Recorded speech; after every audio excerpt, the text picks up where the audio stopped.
Now, two pigeons bemoaning the fact you can stream DirecTV satellite-free. These humans can stream all the top-rated national news channels on DirecTV, and now with no satellite dish. This just in. Weather, sports, election coverage. DirecTV has it all, but something is missing. The satellite dish. What are you doing? I'm reporting the news. Back to you, Bob. Here's some news. You're a buffoon. Stream the top-rated national news channels. No satellite dish. Visit DirecTV.com. Internet required. Top-rated news based on 2023 Nielsen ratings. This episode is brought to you by United Airlines. When you want to make the most of your vacation, book with United.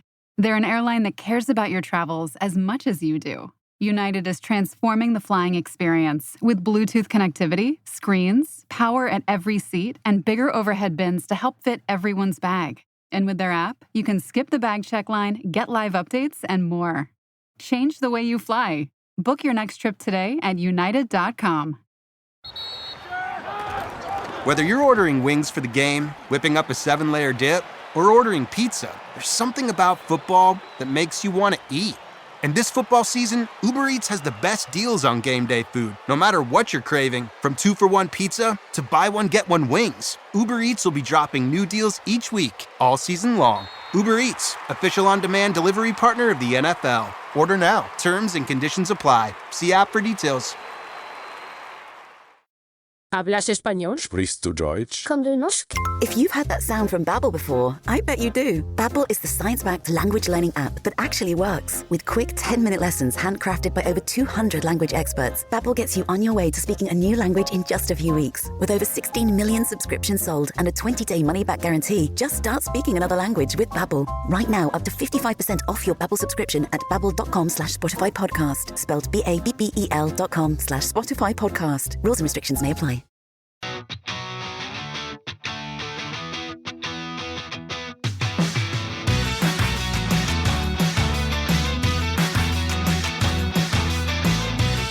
Welcome back to Rams Up, your favorite LA Rams podcast. We are part of the Fans First Sports Network. You can follow us on our YouTube channel as well, at LA Rams Up. I'm your host, Mark. I'll be joined occasionally by my football gurus, Paul and Ian. Let's get to it.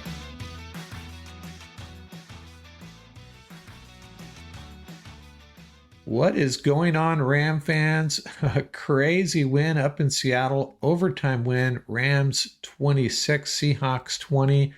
And man, I got Ian and Paul on board. We have a lot to talk about, and I don't know how we're going to get through this in any kind of constructive, structured way, because there's just too much going on in this game. Hey, so Ian, where were you? Where'd you watch the game at? Were you at home today? Holy crap. I was able to get the last little bit at home. In my business, there's a lot of farmers market stuff going on, prepackaged Mexican foods. So long story short, I got home sooner than normal with the winds being insanity out here in LA today, which is, not a bad thing, but good day of business. No need to stick around. All our goods got sold out. So I was like, I'm going to get home ASAP and watch this game on my big 85-inch. So I did. I got home a little after halftime, a little sooner than normal. So I was just, glued like a magnet seeing this insane game unfold. It was a bunch of yay, and then, shit. And then, yeah. And then I can't believe that just happened. And I mean, if this is not game of the year, I mean, who said that? Did you say that earlier, Mark, in our little group chat? No, that was you, right? I agree. I mean, there'll probably be others that happen, but in terms of just the dramatization that unfolded for the whole world to see, right? Because I think at a certain point in the game, you heard the broadcast crew, Vilma and whoever was doing play-by-play, excuse me for not remembering his name at the moment. They said, hey, welcome everybody who was watching this game, and this game. Hey, Rams Seahawks is a nail-biter right now. And they usually do that when they want other games that are pretty much over. They want, to say, hey, check out this really good game that's coming down to the wire. So not only did, the Pacific Northwest and the West Coast in general watch this game, I mean, a lot of people saw the drama at the end, and holy crap, that was, there was moments where I was like, we screwed this thing up. We're toast. We've screwed it up. And they were like, oh, we're alive. And I'm just happy we won at the end of the day, I guess. Yeah, I keep track, the way I operate for the podcast and the show is I try to keep track of my fearsome four, big plays of the game. And as I was doing that in this game, I was lining them out and adding new ones. And at one point, I just gave up. I said, I'm just going to have to kick back and enjoy this game, and I'll figure it out later. There were probably 12 plays that would typically be game changers, game deciders, key moments in this game, and it was just crazy. Paul, so did you enjoy this game, or did you find it pretty stressful? No, I think it was definitely an enjoyable game. It was just not a very meticulously well played game, but it's a great game, and the Rams desperately needed that W. And first thing, shout out to the world champs, Los Angeles Dodgers. Way to get it done, baby. That's the way to get it done. And the way Fire Walker just shut it down, dude, legendary, epic. Got to sign that, man. But having said that, this was very a Dodger-esque win for the Rams, man. They came out of nowhere to get the dubs. But there were a lot of positives from this game. Definitely a lot of stuff that needs to be addressed, but there were a ton of positives. And shout out to Omar. Way to run downhill on that tackle, baby. That's what we've been talking about. That's how we do it at linebacker. Yeah, one of the biggest takeaways for me, just looking back at this game, it's been over for about an hour and a half, is this defense. They had some breakdowns. It was very disappointing what happened on that final game-tying drive with our secondary, with Witherspoon, D. Will dropping an interception. But other than that, this defense is really developing a personality. I mean, geez, this front group: Byron Young, Jared Verse, Braden Fisk, big breakout game, and then on the back end, Kam Kinchens. Now, maybe one of you guys can explain how this works. The way Vilma explained it was when Josh Wallace got hurt, they moved Quentin Lake up to play more of a nickel back position role. And then Kam Kinchens off the bench. Is that what happened, Ian? And then he has 2 big plays. Yeah. And I was getting a little excited there, Paul. I was like, yeah, the last couple months of Rams and Dodger sports have just aged me severely. So I was just like, yes, it's been a fun week, but before then it was a lot of stress. But to your point, Mark, about Cameron Kinchens here, we'll share this fun little stat for everybody. So safety Cameron Kinchens, 103-yard interception return for a touchdown, is the longest in team history. Rams history, everybody. Crazy. It is also tied for the 4th longest in the history of the NFL and is the longest return in the league since Marcus May in Week 5 of 2018 versus the Denver when he had 104. It is also the longest interception return by a rookie in the Super Bowl era. Holy crap. And guys, let's be real about this. I'll be real about it. I'll call myself. I have not been a Cameron Kinchens fan at all. Not been a fan at all. Simply because there's been so many times when we looked at film, everybody, where he was just in the wrong spot. He was committing a penalty. He had a really, really terrible game against the Bears, which got him benched. Let's just call it what it is. And they were like, okay, we need to figure out who else we can get on the field. They're like, hey, Quinn Lake, you're doing good at star, but we really need you at safety. And then Wallace and McCullough came into their own, and they were part of that dime package that has worked out well. And hopefully Wallace is okay. I know he got carted off early, and that's no bueno.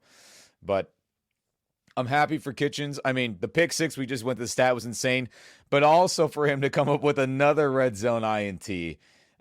Gentlemen, Rams Nation, I mean, that dude saved the game. Now, we can point to other plays, and we'll get to those guys and what they did, but without those 2 game-changing red zone interceptions that Kinchens got for us, I mean, there's no way we win this ball game. And salute to you, man. I was not a fan of your game the way you've played, but today, party hard, enjoy it, and I tip my imaginary cap to the rookie there for saving the day, keeping the season alive, keeping winning the West alive. Holy crap! Yeah, that was, I think we had sick. Yeah, we talked about him a few weeks ago when we graded the Rams draft picks, and I think we called him out as the most disappointing pick of the 2024 draft for our Rams. And then this game, I'm feeling a little bit different about him. It's just 2 plays, but man. So, Paul, was there any unit here that especially impressed you aside from the front guys on the defense? Demarcus Robinson, hey, let me share this with you. I wanted to share this. Maybe we should talk about this. I was trying to talk about the big plays of this game.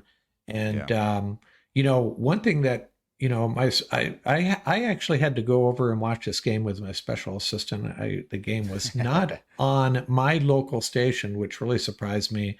They went to the game of the week, the Lions Packers, and oops. So, and he said, that catch by Tyler Johnson, that 24-yard pass to Tyler Johnson in overtime, a small play, but key play. And then this is a list of the big plays that I listed real quickly that really resulted in the Rams win. But what do you got to say, Paul? Is there anything that you want to speak to as far as this, or any units you want to call out for good play or poor play? Yeah, so the wide receiver unit, I think, played very well today. Even though the Rams offense, really, if you think about it, the Rams generated 3 INTs, they had 7 sacks, and the Seattle Seahawks were flagged for 12 penalties. So the offense had to do a lot to keep the Seahawks in this game, right? Which is basically not score points if you really think about it. But I thought the wide receiver unit really stepped up. I mean, Puka's a huge loss. To lose that and still be able to move the ball downfield in clutch situations, I thought that was huge. I love that Tyler Johnson catch. Came out of nowhere. Like I said, he's like a tight end out there. He's just like a mini tight end. But he played. That was a clutch grab. Cooper Clutch was Cooper Clutch. That was awesome just to watch him back. And he's just going to get better. And that, I think the chemistry between Staff and he is just going to improve. The timing is just going to improve. They were a little out of sync, but that goes with the territory. He's working his way back. So I just think the wide receiver unit, deserves a shout out when you lose like one of your top players mid-game like that. That was a huge loss. What did you think about the penalty on the ejection? Do you think I thought it was an overreaction by the refs? I think it's an odd penalty, not just for this scenario, just in general. To call, I understand what the NFL is trying to do, but they have to stop and really think what they're saying. You are penalizing a player saying that in a game of football, right, where they are running around and you're, spearing each other and doing all these things, and then they're wearing equipment and you're throwing a player out for punching somebody who's wearing a helmet. I just want to stop it was like a soft little jab, right? And you don't eject a player for spearing a defensive player. Yeah, right. They pick up the flag on that one. I do not understand. So I can tell rule. Ian's chomping at the bit to say something about this penalty. Representation, gentlemen, that was whack as hell. Let's just call it what it is. Everything we just said right now, you just said, Paul, and then Mark. I mean, we've seen way worse, and nothing happened.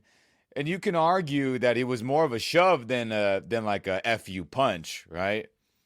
So that was pretty whack. But I will say this, and you called it out, Paul, when we were all talking, during the Puka's time playing in the game. I mean, he's not healthy. It's very clear that he's not 100%.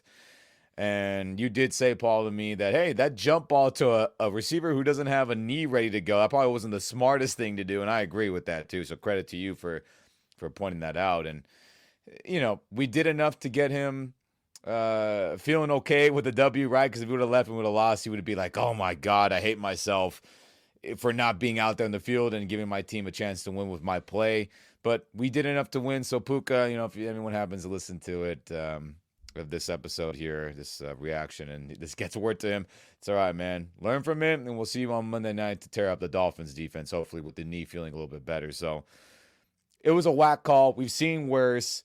I think a lot of NFL pundits and reactors and analysts kind of all agreed. If you saw their reactions on X, Twitter, and other spots, they were like, that was weak. And I think everyone kind of agrees with that. But again, it's always the second dude getting caught, right? It's never the first guy making the first shove. That's since you were 6 years old, everybody. Always the second guy getting caught, whether it be you and your siblings, you on the football field, you in sports. It just seems to lay out that way. So that was pretty whack, I think, Mark, Paul, Rams Nation. Yeah, and I did not understand picking up the flag.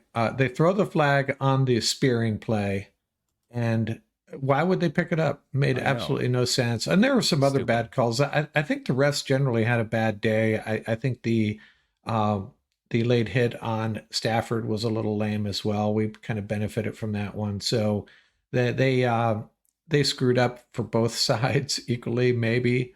Yeah. But yeah. And real quick, gentlemen, think about the one with Akello Witherspoon that happened when they just got their feet tangled up and it was clear and obvious. So real quick, everybody, pass interference. If you as a defender are playing the football, trying to make a play on a hands, intercepted, and are not facing the receiver, you're looking at the ball and things happen, you should be okay as long as you're not holding and maybe swatting at somebody's arm insanely, whatever, all that. They collided feet. The replays caught it. And I think when they took away the ability to challenge defensive pass interference or pass interference in general, I said, okay, we need some type of system out in the booth, out in New York, wherever the headquarters are, to be able to look back at these things and say, hey, that was not a PI. Or let's be honest, the Vikings game last week where Byron Young got Sam Darnold, to say, hey, that was the wrong call. Let's wipe that clean. Or, hey, that should have been, let's add that in. I'm all in favor of things being egregious and obvious for them to flip-flop it. And I think that scenario we saw today was yet another in 2 Rams games where it's like, hey, let's get replay. They're assisting a bunch. Let's get the correct calls right, because that one was a bogus PI call on Akello there. That was whack as hell. Yeah, and you're right. They can't get any help. Game-changing play. And that could have led to a Rams loss. That was horrible. Yeah. Share some team stats, some stats across this game for you while we talk. What happened to our running game today? It seems like Kyren, this is a Seahawks run defense that came in giving up 148 yards per game. And it was not a good day for Kyren in the run game. And that was really surprising. I think his 3 biggest runs were called back for holding calls. So that was something that really surprised me. Yeah. I mean, look at gentlemen, we always say on here, can we get him 25 carries or 25 overall touches? So he finished with 22 carries and 1 catch. So that's short of the 25 overall touches that we want for him to get for this team to have success. So 69 yards, 3.1 yards per carry. I mean, we got to credit Seattle's defense a little bit, I think. There were some good things they were doing, loading the box. Leonard Williams and Murphy were having their way with Dedich and Miller, Bo Limmer, sometimes. But I still think he should have got the ball more. There were some situations late in the game where we went for the deep passes where I was like, dang, dude, I really hope they maybe run a draw, because Kyron's pretty good at the draw run play, fake the pass, hand it off real quick. So we survived. But I will say this about the run game, though, and about just the offense in general real quick. I'm pretty harsh on McVay and this offensive staff. I am proud of him and the staff for sticking with the 12 personnel and then deploying some 13 a bunch in this game. We said it a bunch. They have to be more multiple to formations that have more success. So now that's 2 games in a row.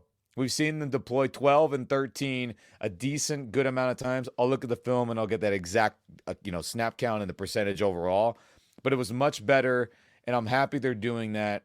And that needs to continue. And I think that was a big, big, big plus for McVay and the offensive staff for not bailing back to 11 personnel like we've seen them do all these years. He's been our coach and our coordinator and play caller. So I'll give them that at least, Hey, you guys wanted to talk about the contributions of, mainly Omar Speights. He had a real big play, huh, Paul? Yeah, that was the play of the game. That was the play of the game, right? It saved them on defense. But, on that play, if you watch it, I mean, the entire D-line just walked back the Seattle O-line. I mean, every player came off the ball. Every player got penetration. Every player just flowed down the line of scrimmage. And that's exactly what you want to do. You want to string it out, and let your linebacker do the read. Read correctly, came right downhill. Boom. That's exactly what you want. Wrap up. The Rams are not a great tackling team. And it was you saw it today. It was just horrendous. They're ankle tacklers. I don't know why that is. The entire team just loves to lunge at ankles. But when you have a linebacker that's willing to throw the body around, it's going to make a huge difference. He was only credited with 1 tackle for the entire game, right? He didn't get many snaps, but the one that he made, was the one you needed, right? Boom played a good game. Boom played a solid game as well. And that look with Boom and another safety, whether it's McCullough, Lake, they had Curl down there once in a while. I think that's a really nice look for the Rams. And if they can get Spates out there, I mean, it's going to make a huge difference. They're a much faster defense when Boom and Spates and one of the safeties are out there, one of the D-backs are out there in that look. It's just, you can just see it. They do a much better job of covering the field. But, it was a great stop. Shout out to the D-line. That's exactly how you stuff the run. They did a great job. And if you watch the play, you just see all the Ram helmets fire out in unison and just reestablish the line of scrimmage. That's what we've been waiting for, because Detroit has shown the blueprint to the entire NFL, right? Get them tired in the second half, run it right in between the tackles, and the Rams have to be aware that everybody has seen it. That's what they're going to try to do. We were very fortunate Seattle kept trying to mix in the pass, because if they had stuck with the run, we might have had an issue there. But great stop by the Rams, D. Huge stop.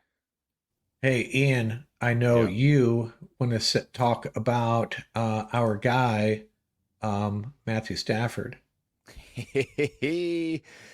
Oh, that's a nice lead you have there. It'd be a shame if somebody made a comeback. And for everyone that's listening in, there's a meme we have we're sharing right now on the screen. And shout out to everyone listening on a podcast. And then if you can, check out the YouTube page and you can see what we're talking about right here. This meme of Matthew Stafford. Dude is one of the comeback kings of the NFL, everybody. There's always a chance when you have an elite quarterback, but not every elite quarterback is good at playing under pressure, playing his best when it's required, right? Sean McVay always says, when our best players need to step up, we need their best. And he said it in other ways. That's just the one I can remember right now, but he would epitomize that today. I mean, guys, with his game-winning touchdown pass in overtime, Matthew Stafford tied Matt Ryan with 46 for the 6th most game-winning drives in the history of the NFL. Fan-frickin-tastic. Optimus 9 is his name on here. I'll call him Glock 9 every now and then when he does the pistol back in the gun holster celebration, which I was hoping he would kind of do on that last play. That would have been sick. But dude is an elite quarterback. You give him time to dissect, he'll find you. Did he make some passes that were kind of But that's the gunslinger mentality. You're going to get more good than bad most days. And thank God he's our quarterback, because I don't know any other guys out in the NFL, maybe other than 2 or 3, maybe, that could have pulled that off, been cool, and thrown laser beams on that final drive and thrown laser beams the majority of this game. So salute to you, Matthew Stafford, climbing up the history books. And he wants that gold jacket, he said, right after last season. Keeps doing stuff like this and keeps winning big games. I mean, his resume will keep stacking up, and it'll be harder and harder for that committee to say no to him. Kudos to Glock 9, Optimus 9, Matthew Stafford. Prep for Thanksgiving at Whole Foods Market. Save now on no antibiotics ever frozen whole turkey, just $1.49 a pound with Prime. Sales on brie and select seafood appetizers help get things started. For sides, go with wallet-happy favorites from 365 by Whole Foods Market. And finish with decadent desserts from the bakery. Or get your whole spread catered. Just order early. Get Thanksgiving ready at Whole Foods Market. Terms apply. This episode is brought to you by Amazon. The holidays are here, and you know what that means. It's time to get your friends and family the gifts they deserve. Take the stress out of shopping with Amazon's great deals and low prices on a huge range of items from toys to tech and much more. Whoever you're gifting for, Amazon has great prices on everything you need this holiday season. Shop Black Friday week starting November 21st. Blinds.com is kicking off the savings early with Black Friday mega deals all month long. A Blinds.com design expert can help you make the perfect selection on your schedule. We can even handle everything from measure to your whole home installed for just one low cost. With over 25 million windows covered, Blinds.com is the #1 online retailer of custom window coverings. Save up to 45% on select styles, plus a free professional measure right now at Blinds.com. Rules and restrictions may apply. At your job, do you ever have to deal with a nose roller? How about a snub pulley? Well, if you're installing a new conveyor belt system, Dealing with the different components can sound like you're speaking a foreign language. Luckily, you've got a team ready to help. Grainger's technical product specialists are fluent in maintenance, repair, and operations. So whenever you want to talk shop, just reach out. Call, click Grainger.com, or just stop by. Grainger, for the ones who get it done. Kyron Williams touchdown streak ended. Demarcus Robinson, he has something going on though, huh? 4 touchdowns in the last 2 games. Wow. What a just adds another dimension to this offense that, clearly Matthew Stafford has no, I thought that ball was going to be intercepted at first in the end zone. Comes down with an incredible catch. So Demarcus Robinson establishing himself. I'm wondering if I should pick him up for my fantasy team at this, if he's even available. Well, but yeah, probably. Yeah, Rams Nation. See, he's on the waiver wire for cheap. Maybe not after today and last week, but if you're doing the waiver wire budget, put a little more cash on there. If you're doing old school waiver priority based on your record, you just better hope somebody else doesn't claim him. But he's worth grabbing now. And for everyone, real quick, it was always like, what's up with D-Rob? I mean, teams were shading a lot of coverage to him. We've talked about it before, but for him to be the third guy in this offense, right? I mean, that's where he can eat on other corners. But ironically, you little crap talker, Reek Woolen, you were having yourself a little fun afternoon at first until that bombarded your day and ended your game-winning, supposed day that you were having. And we talked about him, right, gentlemen, in the round table, the keys of the victory and the keys of the game. We had to watch out for him. He was a player who gets his hands on the football, and he obviously had an interception earlier. He's a big, lengthy corner, but I'm happy it was on him. That's karma for you right there. and he was the one waiting for the pass that Tyler Johnson snagged too, as well, right? Oh, shout out to Johnson, man, for just following through. I mean, I was nervous at that moment as well, so could have had it, but he waited there. He could have attacked forward. He would have snagged it, no doubt about it. So, yeah. And Kam Kinchens, he may be Defensive Player of the Week this week. Very well could be. I think so. Yeah. I think so. And while we're on the topic of just shouting at players, I think this is a good stat. I mean, shout out to Cooper Kupp. He keeps making history as well, and we'll just share this real fast. Wide receiver Cooper Kupp becomes the 5th player in NFL history to record at least 600 receptions in his first 100 career games. Pretty good. Joining Keenan Allen, who's a catch machine, obviously now he's with the Bears. Antonio Brown, who's a borderline Hall of Famer, just, because, he does a lot of dumb stuff. Julio Jones, who's a borderline Hall of Famer at this moment.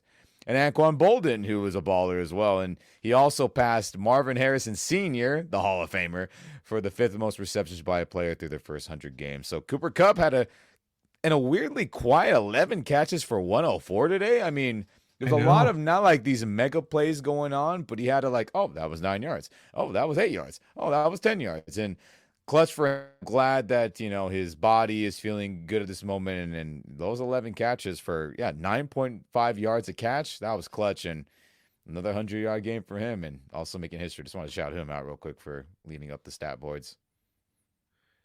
So we're not going to be able to talk again before the trade deadline. And we're playing the Dolphins in 8 days. Monday night game coming up. The Dolphins could be a team that's in the seller's market right now, by the way. So you guys thinking the Rams are going to make a move in the next day or so? I know, Paul, you probably think they will, right? Yeah, I think if you really want to make a run, you should try to make your team better. Now, I think the backstory is you got 3 major injuries right now. So the Havenstein monster, right? That didn't look too good, lower leg. You had Wallace, lower leg. And then you have, obviously, we don't know what the situation is with Nopum. So that you might even see an O-line move, right? So it's very, very possible. We don't have the inside info. The Rams do. So, I mean, I definitely think that the Rams should definitely look at addressing either. I mean, to me, I think the easiest fix is always interior D-line because those players are plentiful and they're undervalued around the league. So they're always great because they're generally not 3-down players. So if you can get somebody that can really, like I said, when you take a look at what's out there, the guy from Cleveland, to me, Dalvin Thompson, just makes a lot of sense, right? The other part of it is like if Omar Spates, how much confidence they have in him, and if they're not going to make a linebacker move, I think that you have to try to work him into the mix. But the O-line situation now really, really is scary. So hopefully it's not a major injury. Hopefully Noteboom is back soon. Hopefully Avila and Jackson are back soon. But, the tackle situation for the Rams is always going to be, 3 players. So when you even one injury there, that puts them in a really tough situation. So Yeah, I definitely think there's going to be a move. That's just my opinion. Yeah, what about you, Mark? Pardon?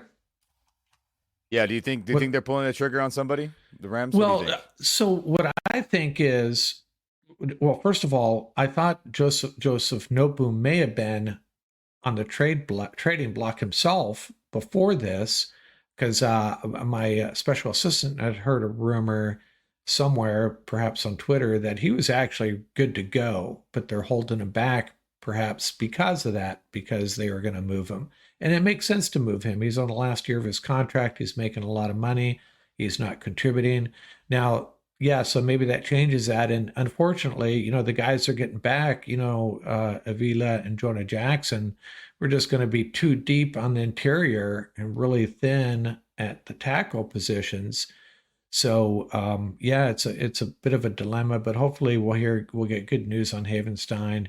And as far as the kind of flexing to the safety position, being concerned about Josh Wallace, as well as Kam Kinchens played at the safety position, I think when John Johnson comes back, he's going to be plugged back in there and we'll be okay.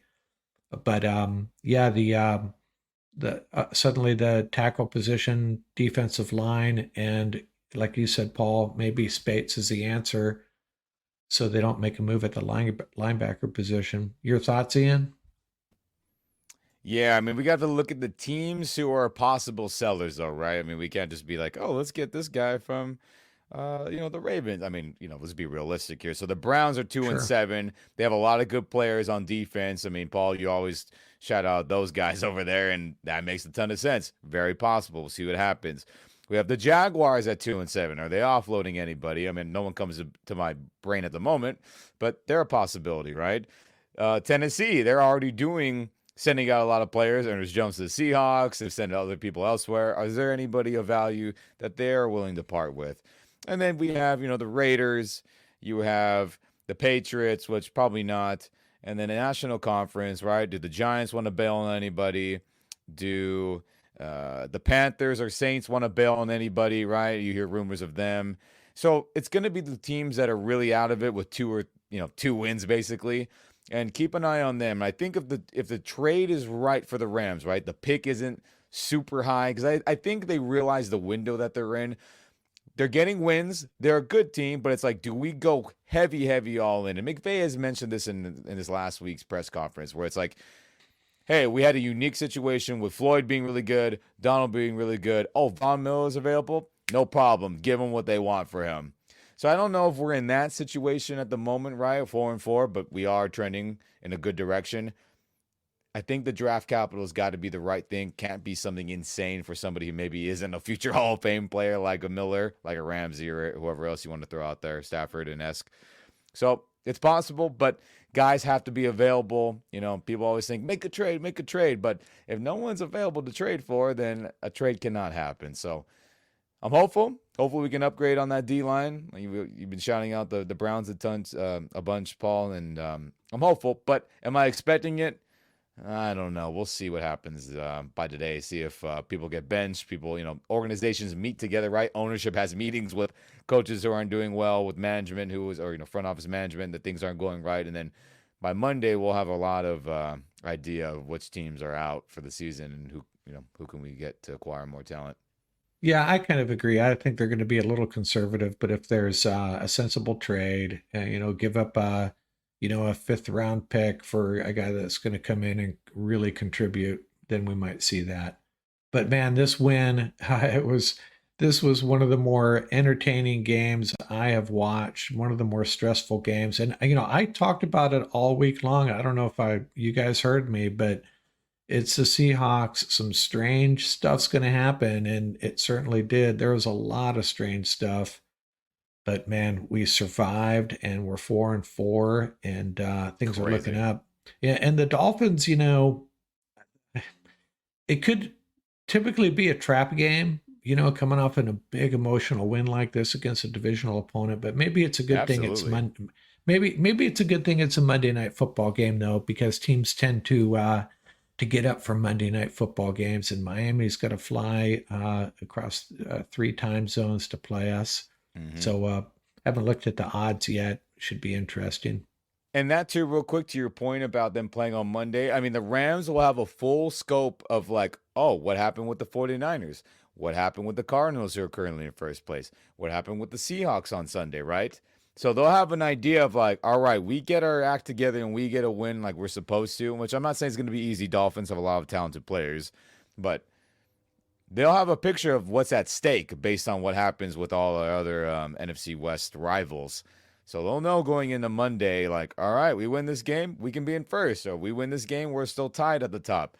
So I think that has some added value to like the weight of this game, saying, hey, 2-6, this team's still good. Let's take care of business and get another home victory on prime time so the world can fear us for what we really are, even without a full strength squad. So we'll see what happens. Yeah, the early odds I'm seeing right now is Rams 2.5-point favorites, which surprised me. I thought it might be a little bit closer because I think Tua and Tyreek Hill are going to give this Rams defense some issues, but we'll see.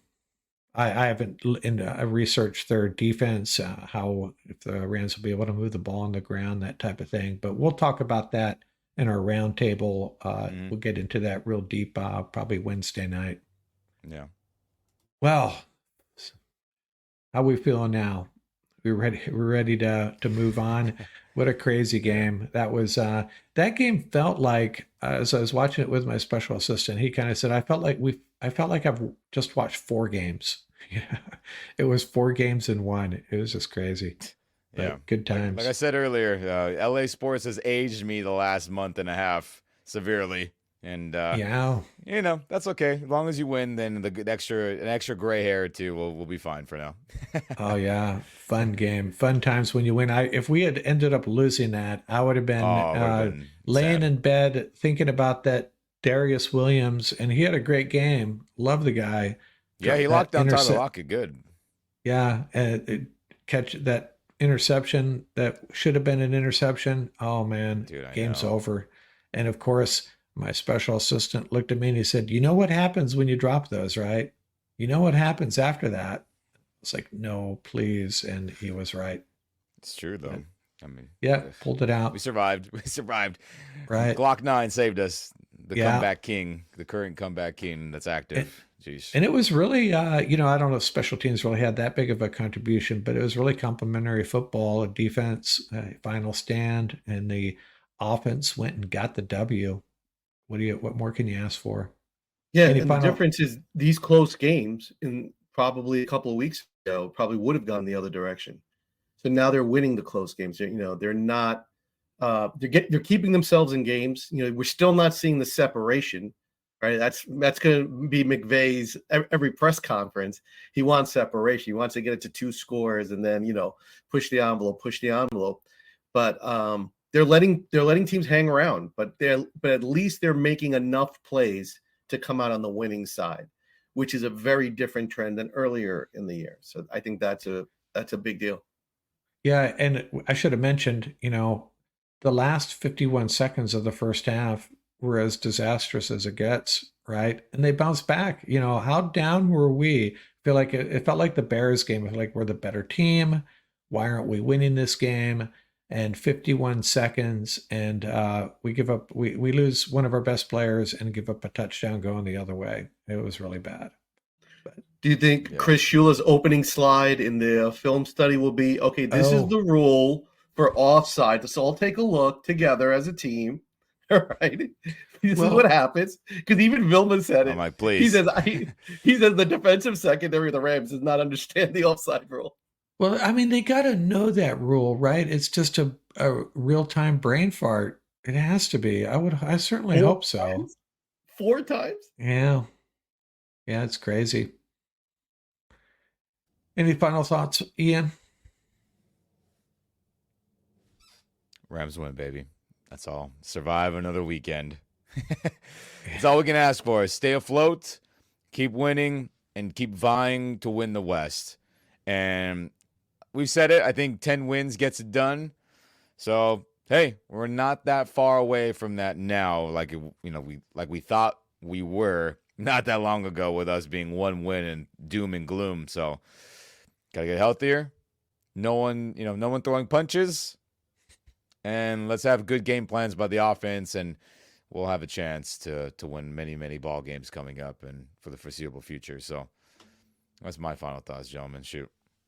Fingers crossed. Okay. No season-ending injuries after today. Hopefully those injuries are not going to be season-ending. We'll have Havenstein Monster back, right? And everybody else back really, really soon. Okay, guys. Thanks a lot for joining. We'll get together. We'll plan on Wednesday. We'll have some final thoughts on this one, give out some game balls, all that good stuff, and talk Miami Dolphins Monday Night Football next week. That's right. Okay, I guys. love LA at SoFi after every Rams win. Channel that Dodger energy.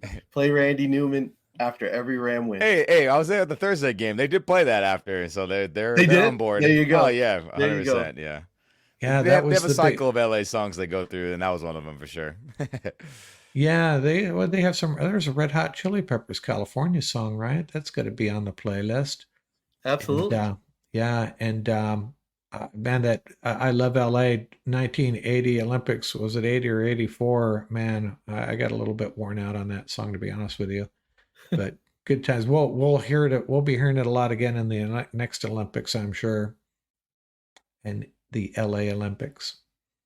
Okay, guys, thanks a lot. Out here from Rams Up. Rams are 4-4, and I believe they're in second place, right? Second place by themselves. Unfortunately, the Bears couldn't get it done, but all is good in Rams world. Started to make a real playoff push moving forward. Thanks a lot, guys. Rams are rising, baby. Rams are rising. Keep the faith, Ram Nation. Keep the faith. Good things happen when you run the ball. Hey.